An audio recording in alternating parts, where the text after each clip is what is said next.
दिल्ली में विधानसभा चुनाव को लेकर सभी पार्टी जनता से नए नए वायदे कर रही है। सत्ता में वापसी की कोशिशों में जुटी बीजेपी ने अपने चुनावी वायदों का दूसरा भाग जारी कर दिया है। पार्टी का फोकस इस बार शिक्षा क्षेत्र पर रहा।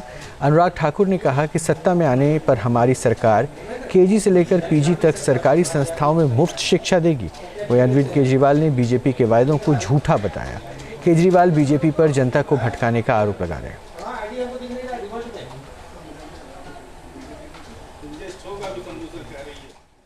अब हमारी कल्पना ये है कि दिल्ली में सरकारी शिक्षण संस्थानों में जो जरूरतमंद छात्र हैं उनको पीजी से लेकर केजी से लेकर पीजी तक की मुफ्त शिक्षा देंगे।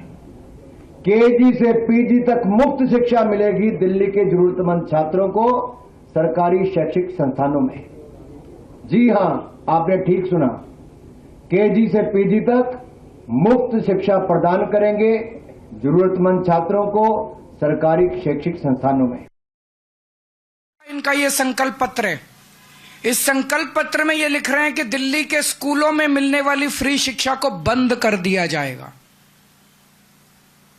इसमें लिखा है सरकारी शिक्षण संस्थाओं में दिल्ली के जरूरतमंद छात्रों को मुफ्त शिक्षा दी जाएगी। स्कूलों में तो सबको मुफ्त शिक्षा मिल रही है, जरूरतमंदों को थोड़ी मिल रही है, सबको ही मिल रही है। तो इसका मतलब ये सबको अब मुफ्त शिक्षा बंद करके जरूरतमंदों को देंगे। इसका मतलब लोग इनके नेताओं के घर के चक्कर काटेंगे। दिल्ली की चुनावी महाभारत में रामायण की एंट्री हो गई और आम आदमी पार्टी के राष्ट्रीय संयोजक अरविंद केजरीवाल ने बीजेपी पर हमला करने के लिए सीता हरण प्रसंग और सोने के हिरण का जिक्र किया, लेकिन उनके इस बयान को लेकर बीजेपी हमलावर हो गई। दिल्ली बीजेपी अध्यक्ष वीरेंद्र सचदेव आज केजरीवाल के बयान पर विरोध जताने के लिए उपवास कर रहे हैं। वहीं आम आदमी पार्टी ने इसे लेकर बीजेपी पर पलटवार किया।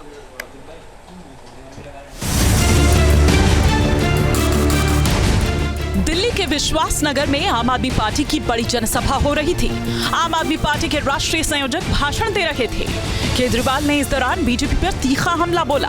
उन्होंने रामायण के एक प्रसंग का उदाहरण दिया। बीजेपी की तुलना सोने के उस हिरण से कर दी जिसका संदर्भ सीता हरण के प्रसंग में आता है। एक दिन रामचंद्र जी खाने का इंतजाम करने जंगल में गए। माता सीता को अपनी झोपड़ी में छोड़ गए और लक्ष्मण को बोले कि तू सीता मैया की रक्षा करेगा। इतने में रावण आया सोने का हिरण बन के। आया कि नहीं आया? सोने का हिरण बन के आया। सीता मैया लक्ष्मण को बोली मेरे को ये हिरण चाहिए। लक्ष्मण बोला ना मैया, भगवान राम कह के गए हैं कि मेरे को आपकी रक्षा करनी है। उसने बोली नहीं, मैं तेरे को आदेश देती हूं, जाओ और हिरण को पकड़ के लाओ। लक्ष्मण के पास चारा नहीं था। लक्ष्मण चला गया और वो रावण अपना वेश चेंज करके और सीता मैया का हरण करके ले गया। अरविंद केजरीवाल ने रामायण का उदाहरण देते हुए कहा कि रावण सोने का हिरण बनकर छलने आया था, लेकिन रामायण की कथा के अनुसार सोने का हिरण बनने वाला राक्षस रावण नहीं मारीच था, जिसे लाने का आदेश माता सीता ने लक्ष्मण जी को दिया था और लक्ष्मण उसे लाने चले गए। तभी रावण ने साधु का वेश बनकर सीता माता का हरण कर लिया था।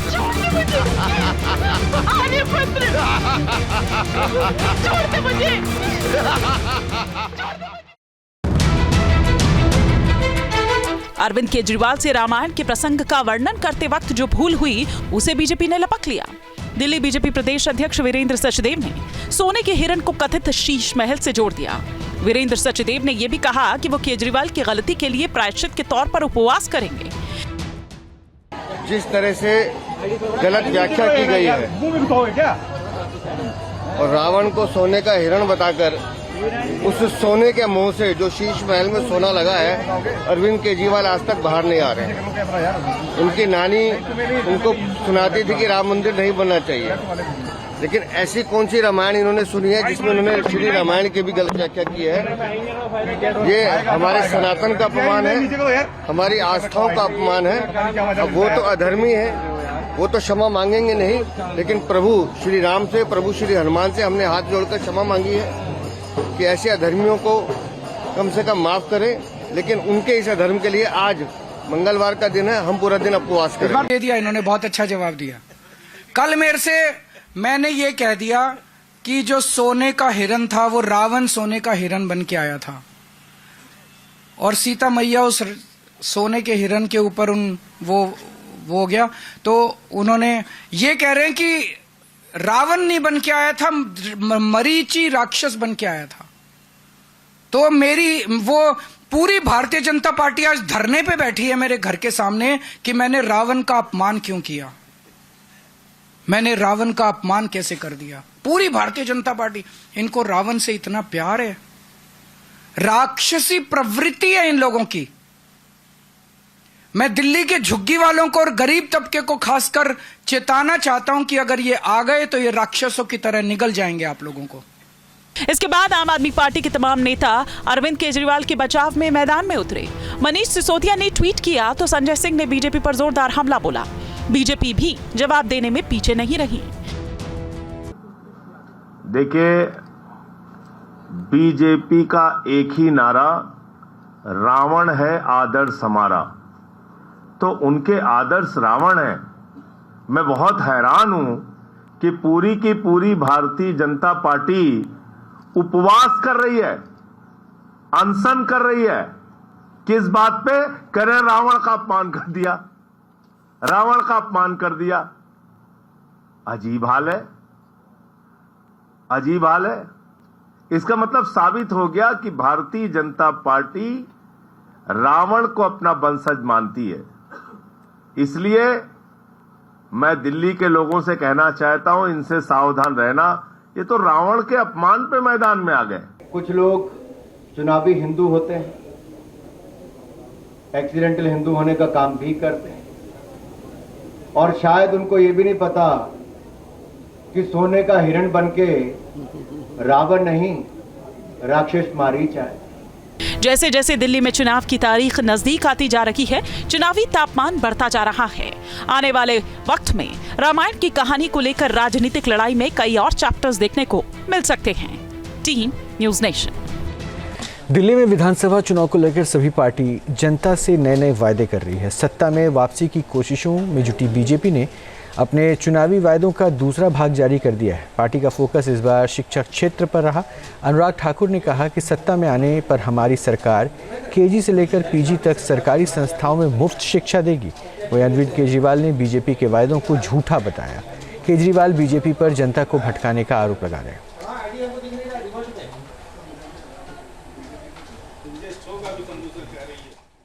अब हमारी कल्पना ये है कि दिल्ली में सरकारी शिक्षण संस्थानों में जो जरूरतमंद छात्र हैं उनको पीजी से लेकर केजी से लेकर पीजी तक की मुफ्त शिक्षा देंगे। केजी से पीजी तक मुफ्त शिक्षा मिलेगी दिल्ली के जरूरतमंद छात्रों को सरकारी शैक्षिक संस्थानों में। जी हां, आपने ठीक सुना, केजी से पीजी तक मुफ्त शिक्षा प्रदान करेंगे जरूरतमंद छात्रों को सरकारी शैक्षिक संस्थानों में। इनका ये संकल्प पत्र है। इस संकल्प पत्र में ये लिख रहे हैं कि दिल्ली के स्कूलों में मिलने वाली फ्री शिक्षा को बंद कर दिया जाएगा। इसमें लिखा है सरकारी शिक्षण संस्थाओं में दिल्ली के जरूरतमंद छात्रों को मुफ्त शिक्षा दी जाएगी। स्कूलों में तो सबको मुफ्त शिक्षा मिल रही है, जरूरतमंदों को थोड़ी मिल रही है, सबको ही मिल रही है। तो इसका मतलब ये सबको अब मुफ्त शिक्षा बंद करके जरूरतमंदों को देंगे। इसका मतलब लोग इनके नेताओं के घर के चक्कर काटेंगे। दिल्ली की चुनावी महाभारत में रामायण की एंट्री हो गई और आम आदमी पार्टी के राष्ट्रीय संयोजक अरविंद केजरीवाल ने बीजेपी पर हमला करने के लिए सीता हरण प्रसंग और सोने के हिरण का जिक्र किया, लेकिन उनके इस बयान को लेकर बीजेपी हमलावर हो गई। दिल्ली बीजेपी अध्यक्ष वीरेंद्र सचदेव आज केजरीवाल के बयान पर विरोध जताने के लिए उपवास कर रहे हैं। वहीं आम आदमी पार्टी ने इसे लेकर बीजेपी पर पलटवार किया।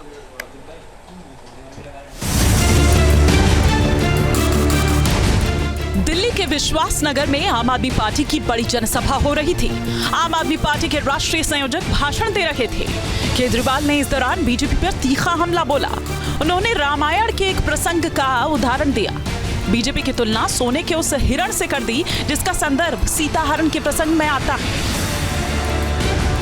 एक दिन रामचंद्र जी खाने का इंतजाम करने जंगल में गए। माता सीता को अपनी झोपड़ी में छोड़ गए और लक्ष्मण को बोले कि तू सीता मैया की रक्षा करेगा। इतने में रावण आया सोने का हिरण बन के। आया कि नहीं आया? सोने का हिरण बन के आया। सीता मैया लक्ष्मण को बोली मेरे को ये हिरण चाहिए। लक्ष्मण बोला ना मैया, भगवान राम कह के गए हैं कि मेरे को आपकी रक्षा करनी है। उसने बोली नहीं, मैं तेरे को आदेश देती हूं, जाओ और हिरण को पकड़ के लाओ। लक्ष्मण के पास चारा नहीं था। लक्ष्मण चला गया और वो रावण अपना वेश चेंज करके और सीता मैया का हरण करके ले गया। अरविंद केजरीवाल ने रामायण का उदाहरण देते हुए कहा कि रावण सोने का हिरण बनकर छलने आया था, लेकिन रामायण की कथा के अनुसार सोने का हिरण बनने वाला राक्षस रावण नहीं, मारीच था, जिसे लाने का आदेश माता सीता ने लक्ष्मण जी को दिया था और लक्ष्मण उसे लाने चले गए। तभी रावण ने साधु का वेश बनकर सीता माता का हरण कर लिया था।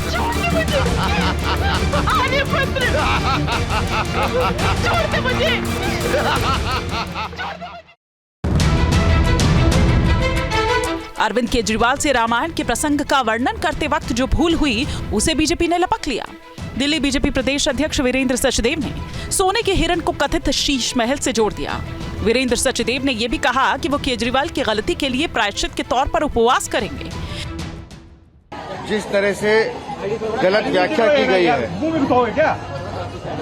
और रावण को सोने का हिरण बताकर उस सोने के मुंह से जो शीश महल में सोना लगा है, अरविंद केजरीवाल आज तक बाहर नहीं आ रहे हैं। उनकी नानी उनको सुनाती थी कि राम मंदिर नहीं बनना चाहिए, लेकिन ऐसी कौन सी रामायण इन्होंने सुनी है जिसमें उन्होंने श्री रामायण की भी गलत व्याख्या की है। ये हमारे सनातन का अपमान है, हमारी आस्थाओं का अपमान है। अब वो तो अधर्मी है, वो तो क्षमा मांगेंगे नहीं, लेकिन प्रभु श्री राम से, प्रभु श्री हनुमान से हमने हाथ जोड़कर क्षमा मांगी है कि ऐसे अधर्मियों को कम से कम माफ करें। लेकिन उनके इस अधर्म के लिए आज मंगलवार का दिन है, हम पूरा दिन उपवास करेंगे। दे दिया इन्होंने, बहुत अच्छा जवाब दिया। कल मेरे से मैंने ये कह दिया कि जो सोने का हिरण था वो रावण सोने का हिरण बन के आया था और सीता मैया उस सोने के हिरण के ऊपर वो हो गया।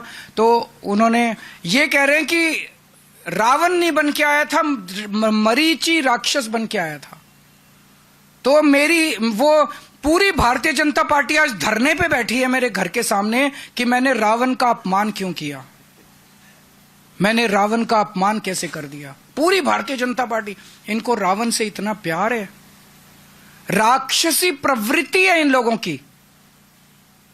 मैं दिल्ली के झुग्गी वालों को और गरीब तबके को खासकर चेताना चाहता हूं कि अगर ये आ गए तो ये राक्षसों की तरह निगल जाएंगे आप लोगों को। इसके बाद आम आदमी पार्टी के तमाम नेता अरविंद केजरीवाल के बचाव में मैदान में उतरे। मनीष सिसोदिया ने ट्वीट किया तो संजय सिंह ने बीजेपी पर जोरदार हमला बोला। बीजेपी भी जवाब देने में पीछे नहीं रही। देखिए, बीजेपी का एक ही नारा, रावण है आदर्श हमारा। तो उनके आदर्श रावण है। मैं बहुत हैरान हूं कि पूरी की पूरी भारतीय जनता पार्टी उपवास कर रही है, अनशन कर रही है। किस बात पे? कह रहे रावण का अपमान कर दिया, रावण का अपमान कर दिया। अजीब हाल है, अजीब हाल है। इसका मतलब साबित हो गया कि भारतीय जनता पार्टी रावण को अपना वंशज मानती है। इसलिए मैं दिल्ली के लोगों से कहना चाहता हूं, इनसे सावधान रहना। ये तो रावण के अपमान पे मैदान में आ गए। कुछ लोग चुनावी हिंदू होते हैं, एक्सीडेंटल हिंदू होने का काम भी करते हैं और शायद उनको ये भी नहीं पता कि सोने का हिरण बनके रावण नहीं, राक्षस मारीच आए। जैसे जैसे दिल्ली में चुनाव की तारीख नजदीक आती जा रही है, चुनावी तापमान बढ़ता जा रहा है। आने वाले वक्त में रामायण की कहानी को लेकर राजनीतिक लड़ाई में कई और चैप्टर्स देखने को मिल सकते हैं। Team news nation. News nation अब व्हाट्सएप पर खबरों की ताजा अपडेट के लिए न्यूज नेशन के इस क्यूआर कोड को स्कैन करें